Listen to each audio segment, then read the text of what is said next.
Bonjour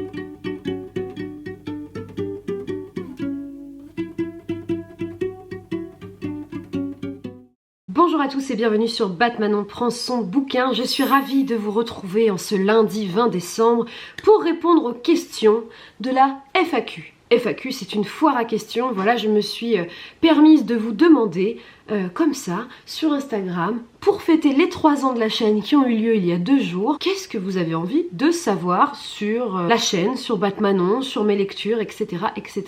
Des sujets que je n'aborde pas forcément dans les vidéos. Alors j'ai eu toutes sortes de questions, on va pas se mentir, j'ai eu des questions assez farfelues, j'ai eu des questions très sérieuses, j'ai eu des questions philosophiques, donc je suis ravie de faire ça. C'est un exercice que j'ai pas l'habitude de faire, hein, donc on va essayer d'être comme d'habitude, hein, sincère, honnête, naturel. Regardez, le Père Noël il m'a amené une super palette de fard à paupières hyper pigmentée. Donc ce que je vous propose, c'est que dans toutes les prochaines vidéos, on fasse des tests. Aujourd'hui, le violet pailleté accordé à la robe. Bon, je vais chercher mon portable parce que toutes vos questions, je les ai mises dessus. Et puis on commence à répondre à tout ça. La première question est somme toute assez classique car l'une d'entre vous me demande ce qui m'a poussée à lancer ma chaîne. Et alors là, je vais pas faire dans l'originalité. C'est un peu le cas de pas mal de gens sur Booktube. Moi j'adore lire, depuis toujours j'ai aimé lire, j'ai eu des périodes où j'ai été plus ou moins nourrie par les bouquins dans ma vie et en fait c'est né d'une frustration énorme de n'avoir personne dans mon entourage proche qui était autant passionné que moi par la lecture. C'est à dire que j'ai des potes qui lisent 1 ou 2 bouquins de temps en temps, mais moi j'avais vraiment envie en fait de parler avec des gens qui lisent les mêmes bouquins que moi et où on peut réagir à chaud, et je suis arrivée par hasard total sur Booktube. Je vivais à l'époque avec un amoureux de YouTube qui regardait tout, des chaînes d'histoire, des chaînes de sciences, des chaînes de jeux vidéo, et il m'a dit mais tu sais il doit y avoir des chaînes de bouquins, tu dois pouvoir voir des gens qui parlent de bouquins. J'étais là moi je ne côtoyais pas du tout l'univers de YouTube. Et c'est là que j'ai découvert la première chaîne qui était celle de Margot Liseuse. Là aussi, ce n'est pas du tout original car Margot Liseuse, je pense, est la personne qui nous a tous et tous fait plonger dans cette passion qui est Booktube et nous a fait avoir envie de partager ses vidéos.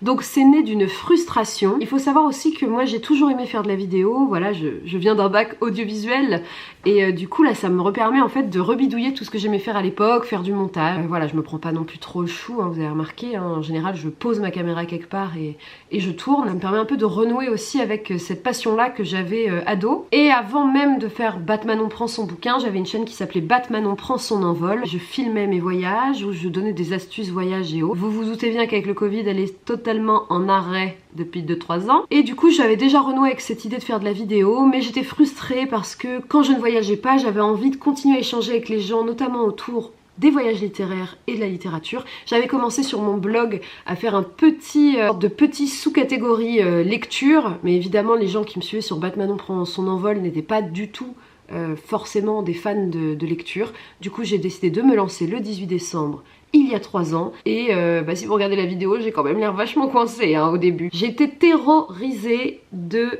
parler de bouquins, je me sentais pas du tout légitime, d'ailleurs je me sens toujours pas trop encore des fois. J'avais peur de vous savez, cette phobie qu'on a des réseaux sociaux où dès qu'on s'expose un petit peu, j'avais peur de me faire insulter, de me faire harceler, qu'on se foute totalement de moi.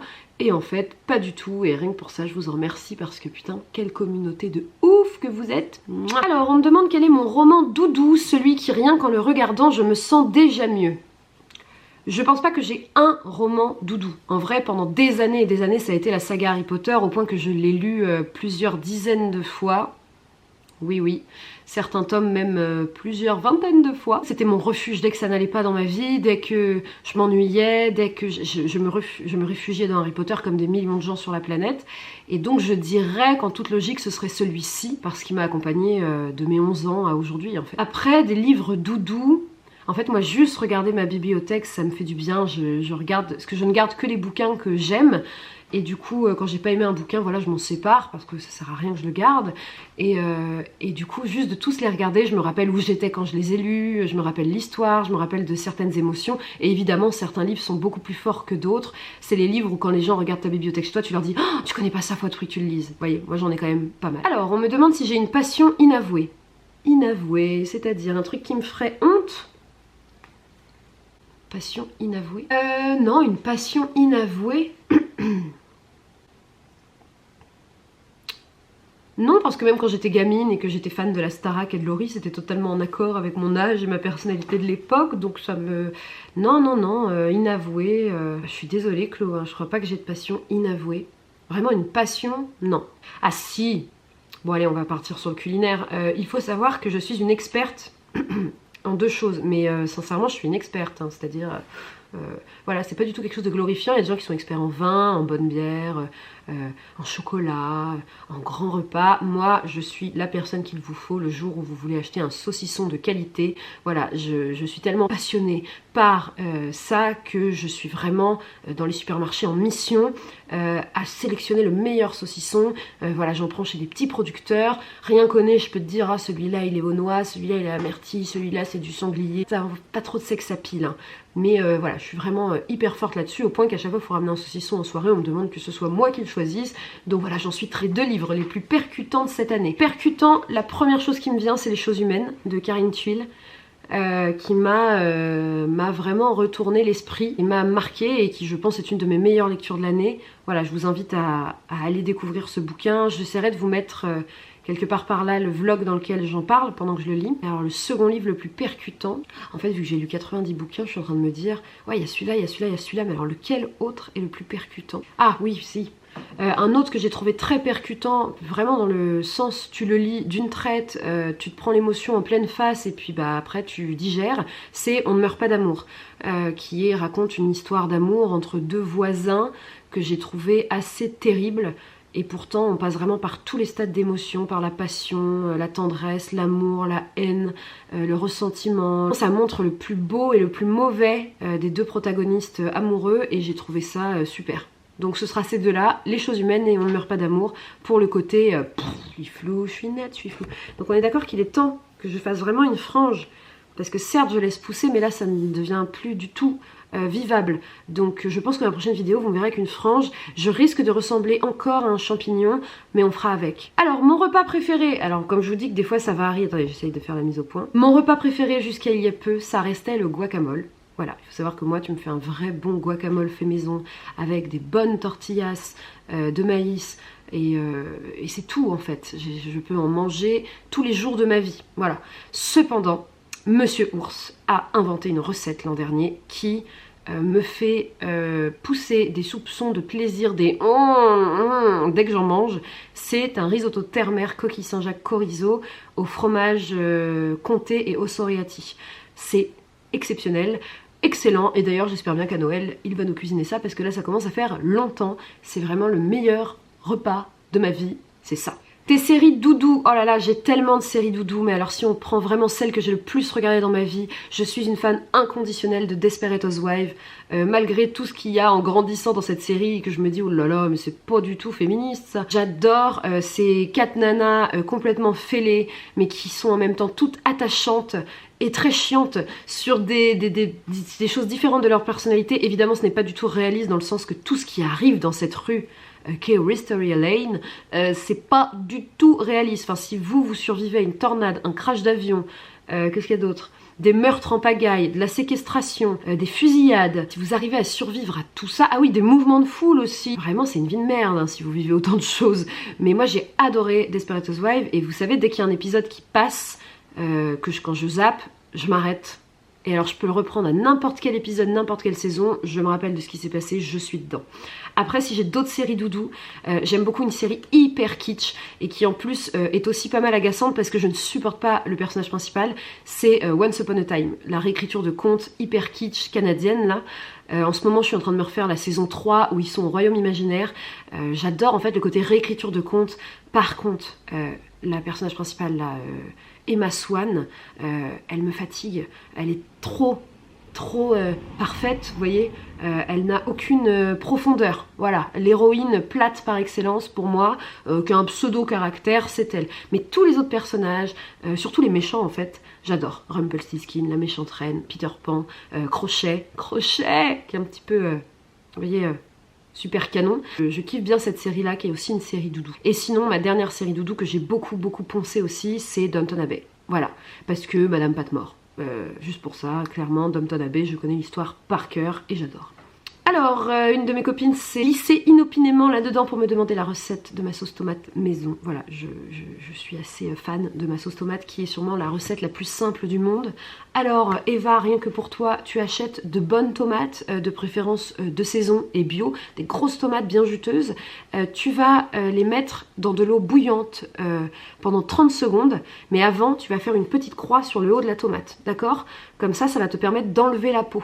Donc tu les mets dans l'eau bouillante 30 secondes, tu vas voir que la peau au niveau de la croix, elle se décolle, et après tu la prends sans tes doigts parce que c'est brûlant et tu les mets dans de l'eau glacée. Voilà, moi je passe du chaud au froid, ça permet de faire un choc de température et que la peau s'en aille. C'est l'instant top chef de la vidéo. Une fois que tu as fait ça, tu enlèves la peau, tu coupes la tomate en deux et là tu vas enlever les pépins qui sont dedans parce que c'est super bon, mais quand tu mixes dans une sauce de tomate ça rajoute vachement d'amertume, donc tu les enlèves. C'est un peu chiant à faire, tu t'en fous partout.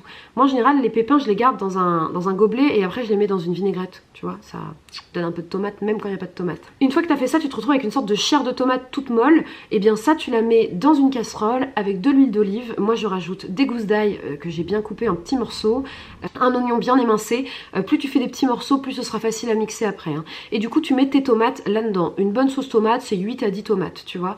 Moi je les fais cuire ensemble comme ça. Ça fait une sorte de purée de tomates, tu vois, qui est pas trop liquide.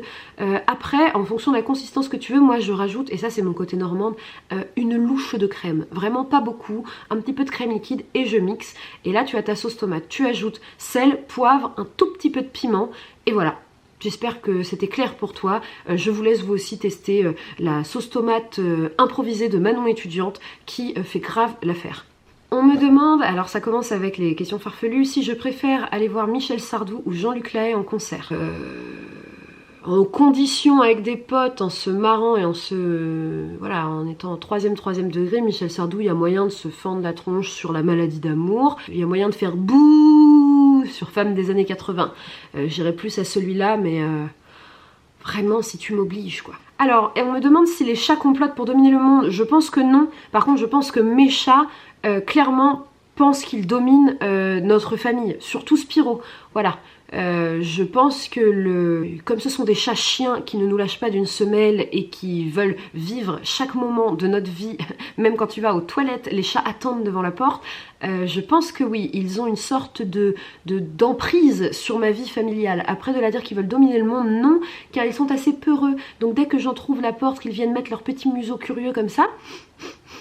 J'aimais ce moment imitation de museau de chat hein, avec un nez bouché, c'est sympa. Mais je ne pense pas qu'ils veulent dominer le monde. Dominer ma maison, c'est déjà pas mal. Après, les chats en plus global, non. Non, je pense que les chats sont des êtres très malins, très perspicaces et s'ils devaient parler, ils ne diraient jamais un mot de trop. Voilà. Ensuite, on me demande quelle est ta devise de vie? Être droit dans ses bottes, c'est hyper cliché, mais à chaque fois que je fais quelque chose ou que je dois prendre une décision, je me demande si je suis en accord avec moi-même et je peux vous jurer que quand je le suis pas, après je suis malheureuse. Hein. Après je suis triste, après quand je me suis forcée à faire des choses pour les autres, pour le bonheur des autres. Voilà, pendant des années je pensais que c'était ma raison de vivre, et ben non, pas du tout en fait. Je dirais que c'est ça, être honnête. Voilà, ça veut pas dire être cash, ça veut pas dire faire du mal aux gens, ça veut pas dire cracher toutes les vérités, parce qu'en plus je ne pense pas avoir la vérité sur tout, hein, mais par contre quand on me demande mon avis, quand on me demande, voilà, j'essaye d'être le plus honnête possible, en prenant des gants, en étant doux, en me disant comment moi j'aimerais qu'on me dise les choses, je dirais, voilà, être honnête. Même si comme tout le monde, j'ai parfois été malhonnête parce que je suis un être humain et que des fois bah, j'ai menti, des fois j'ai caché des choses, voilà, donc menti par omission. Des fois tu sais que tu es face à une personne où ça sert à rien de parler, d'être honnête et du coup tu lui dis ah oui. Alors on me demande si avec Monsieur Ours on veut avoir des enfants ou si on préfère rester avec nos deux petits chats. Moi je suis totalement team enfant, je rêve d'être maman depuis que je suis enfant moi-même. Les enfants et les adolescents me fascinent et je trouve que c'est génial comme âge. Je pense qu'on ne devrait jamais quitter l'enfance car c'est la meilleure période de notre vie. Donc si je peux avoir des enfants et faire en sorte qu'ils vivent la meilleure période de leur vie avec moi, ce sera déjà une très grande réussite et source de joie. Mais attention, je garde mes chats, hein. C'est en fait, ma famille sera éternellement composée d'êtres humains et d'animaux. Ma matière préférée à l'école. Alors, ma matière préférée à l'école, ça dépendait des âges, mais si je dois prendre la globalité, ça restera l'histoire Comme c'est surprenant. J'aimais beaucoup le français, mais je détestais tout ce qui était conjugaison, grammaire. Je suis toujours à détester la conjugaison et la grammaire. Je fais beaucoup de fautes, d'accord, parce que j'ai pas réussi à faire entrer cette logique dans mon cerveau. J'ai beaucoup aimé le français, mais je détestais qu'on m'impose de lire des livres, et j'ai beaucoup souffert de certains enseignants de français qui vous disaient qu'il y avait des classiques qui étaient la littérature et que le reste c'était nul. Parce que moi évidemment j'aimais le reste, notamment la littérature fantastique, et alors là il y a des profs de français qui sont pas du tout ouverts à ça, ça m'a beaucoup fait souffrir, surtout au lycée. Après l'histoire reste pour moi la matière la plus passionnante, et même après dans mes études, quand j'ai fait du cinéma, l'histoire du cinéma était ma matière favorite, puis quand je suis allée dans la science de l'éducation, l'histoire de l'éducation était ma matière favorite, donc ça restera l'histoire. Mais ça ne m'empêchait pas d'avoir de sales notes, parce que apprendre par cœur ça me saoulait grave. Donc voilà, j'adorais aller en cours d'histoire, j'adorais écouter mes profs, mais quand il fallait répondre à des copies, j'étais pas forcément brillante. Mais ma petite fierté est que j'ai eu 18 sur 20 au bac L. Voilà, en histoire géo. Même mon prof d'histoire, il a pas compris. Moi, j'étais trop fière. Mon groupe ou artiste musical préféré, là aussi ça change évidemment avec les époques, mais on va dire les artistes que j'aime toujours et que dès que je les entends, je suis... il y a Patti Smith, dont je suis une grande fan depuis mon adolescence. Il y a Edith Piaf qui me touche parce que j'ai toujours été fan d'elle, que je l'écoutais petite parce que mes parents l'écoutaient, et que... ouais, Edith Piaf, je me suis beaucoup identifiée à ce personnage grande gueule quand j'étais ado. Donc elle, dès que je l'entends, j'ai un petit sourire. Mon groupe de musique française préféré, c'est les Ogres de Barbac. Et j'ai été très très longtemps, et je le suis toujours, une très grande fan des Clash, qui continuent de m'enchanter. Même si, avec le temps, je dois avouer que si je devais choisir un groupe un peu rock, Queen a ma très grande préférence, parce que je pense que Freddie Mercury est la plus belle voix du monde. Voilà. Et puis, je suis une très grande fan de Renaud. Voilà, moins maintenant. Coronavirus, connard de virus m'a légèrement coupé le souffle, je me suis demandé ce qui lui arrivait, mais voilà, j'adore Renaud, j'adore sa musique et je connais toutes ses chansons par cœur. Voilà, j'adore, c'est comme ça. Alors, est-ce que j'écris? Alors, vous savez, quand j'étais ado, j'écrivais à mort. J'ai même écrit des romans fantastiques, mais qui sont nuls. J'ai remis mon nez dedans, c'est rempli de clichés. Mais voilà, j'avais écrit toute une trilogie, et vraiment, j'ai écrit 3 livres de plusieurs centaines de pages qui s'appelaient L'Oyaga. Voilà, bien cliché aussi. Voilà, il y avait des fées, il y avait des sorcières, il y avait des elfes, tout ce que j'aimais dans le fantastique fantasy, j'ai tout mixé là-dedans, puis j'avais créé mon histoire. Actuellement, je n'écris pas. Après, j'écris beaucoup de petits textes sans raison, comme ça. J'écris régulièrement dans un journal pour moi-même, voilà, parce que ça me fait du bien de vider ma tête. Et j'écris pas mal de petites anecdotes sur mon métier de CPE en ce moment, parce que ça me fait beaucoup rire. Après, voilà, il faut savoir que... j'aimerais un jour écrire une histoire, mais j'ai plus l'impression de toujours piquer des idées aux autres que de créer mes propres idées, ce qui fait que c'est pour ça que je n'écris pas de romans. Voilà, j'ai pas envie de faire un énième roman qui ressemble aux autres, j'aimerais un truc qui me ressemble vraiment à moi, et j'ai pas encore assez confiance en moi, je pense, et pour écrire une histoire qui sortirait seulement de mon esprit. Par contre, j'écris des chansons. Eh oui! Et j'ai même eu un groupe de musique, je vous laisserai le lien en dessous, voilà, qui s'appelait les Jolly People, et vous pouvez aller écouter 4 morceaux qu'on avait enregistrés, donc toutes les chansons sont écrites par ma petite tête. Voilà, à l'époque j'avais quoi, 18-19 ans, et j'écris encore des chansons maintenant, et j'aimerais me relancer dans la musique, mais j'ai peur. Donc si vous voulez me motiver à vous montrer ici les chansons que j'écris et que je gratouille, bah dites-le moi dans les commentaires, ça me bougera peut-être pour qu'en 2022 je me remette à la musique. On me demande une question très dure, s'il ne devait en rester que 3. On me demande les 3 films. Je vais mettre Across the Universe, qui est mon film phare favori, qui est une comédie musicale moderne sur la guerre du Vietnam, et surtout qu'avec les chansons des Beatles, c'est génial. Je vais mettre le film Starbucks, attention, version originale québécoise, pas tous les redits qui ont été faits américains et français qui sont, selon moi, de gros navets. Voilà, donc Starbucks qui est, je pense, l'histoire qui m'émeut le plus et me touche le plus au plus profond de mon cœur, d'un monsieur qui va faire des dons de sperme et qui va se retrouver des années après, 20 ans plus tard, à avoir des demandes de plus de 160 gamins qui demandent à le connaître. Je raconte pas le merdier que ça va créer, c'est très drôle, c'est très émouvant, et même en termes plastiques, la réalisation est magnifique, la composition d'images, les couleurs, c'est vraiment une grande réussite. 3e film comme ça qui vient, la saga Hunger Games. Il y a énormément de sagas que j'ai poncé et repensé, les Harry Potter, le Seigneur des Anneaux, mais Hunger Games j'ai vraiment beaucoup aimé, et c'est vrai que je les regarde dès que j'en ai envie en fait. Donc ouais, Hunger Games, juste comme ça, c'est ce qui me vient le plus. Après je pourrais vous sortir des films que j'adore, des films tristes, des chefs-d'œuvre, mais voyez, il faudrait que je réfléchisse, et là je pense qu'il faut parler cash. Donc si je suis honnête, c'est ces 3 là. Mais bon, La vie est belle de Benigni est un chef-d'œuvre. C'est vrai que La vie est belle revient aussi quand même beaucoup, mais il me fait tellement pleurer. Si vous avez envie de pleurer quoi, d'être ému, vous pouvez le regarder. Et La vie est belle de Frank Capra aussi. S'il ne devait en rester que 3 séries, oh bah je vous l'ai dit tout à l'heure, après bon, les meilleures séries de tous les temps, qui ne sont pas forcément mes séries doudou, il y a The Handmaid's Tale, qui je pense est un chef-d'œuvre cinématographique pour tout, le scénario, le jeu d'acteur, l'image, mais c'est hyper dur, donc public sensible s'abstenir. Moi j'ai réussi, mais j'aurais jamais pu le regarder toute seule, hein. J'avais besoin de m'agripper à Monsieur Ours régulièrement, et des fois j'ai même eu besoin d'arrêter tellement j'étais choquée. Downton Abbey est pour moi un chef-d'œuvre historique, d'histoire, et la dernière série que j'adore, qui est une de mes séries préférées, c'est Band of Brothers, qui suit l'histoire de la Easy Company pendant le débarquement. Voilà, je dirais ces 3-là, comme ça, cash. Même si vous avez su plus tôt dans la vidéo que j'adore Desperate Housewives, que j'adore beaucoup de séries, mais c'est les 3 premières qui me viennent. S'il ne devait rester que 3 plats, je vais faire très simple, de bonnes pâtes à la sauce tomate avec du pecorino et du poivre, c'est incroyable. Du guacamole, comme je vous l'ai dit, et le risotto de mon amoureux. Voilà. Si c'était en sucré, je suis une ouf des salambo. Voilà, je suis pas très sucrée, mais ça j'en mange dès qu'il y en a sur une table ou quelque part, j'en achète un.